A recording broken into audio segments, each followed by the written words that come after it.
Hi friends, मैं पूजा Jaiswal actress आप सभी भोजपुरी समाज को प्रणाम करती हूँ।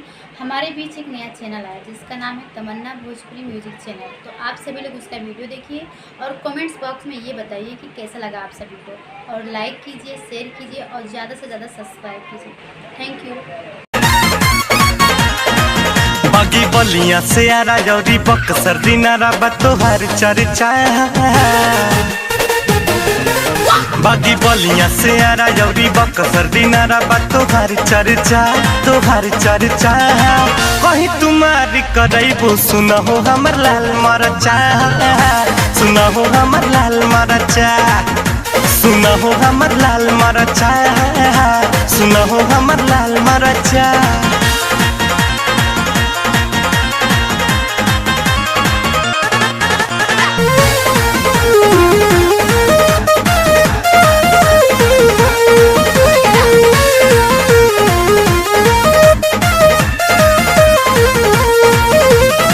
गोरखपुर देवरिया में देखल लोग बजरिया में, आधा भोजपुर दूर न रहे भरले लसया कवरिया में।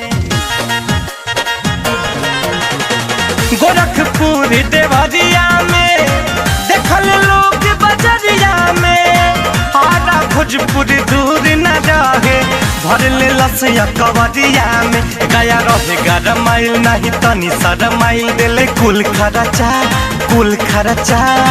कहीं तुम्हारी करैबो सुनहो हमर लाल मरचा, सुनहो हमर लाल मरचा, सुनहो हमर लाल मरचा, सुनहो हमर सुन लो।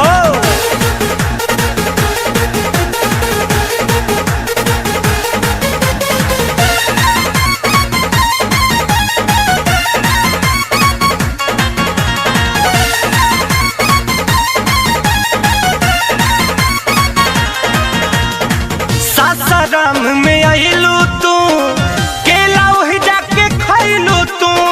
विक्रमगंज गोड़ारी में, शेर घाटी पहाड़ी में।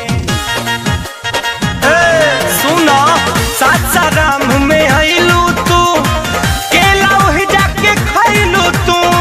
विक्रमगंज गोड़ारी में, शेर घाटी पहाड़ी में। नाम तोहरे नु बाटे एहो सब जानताटे हो, बटाता परचा, बटाता परचा।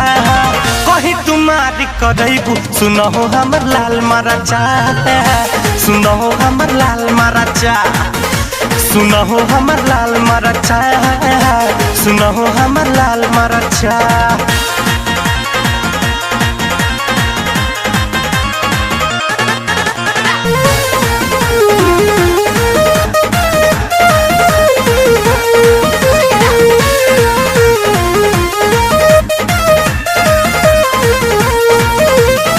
भभुआ गइलू त कैलू का, बोला गोरी लुटैलू का।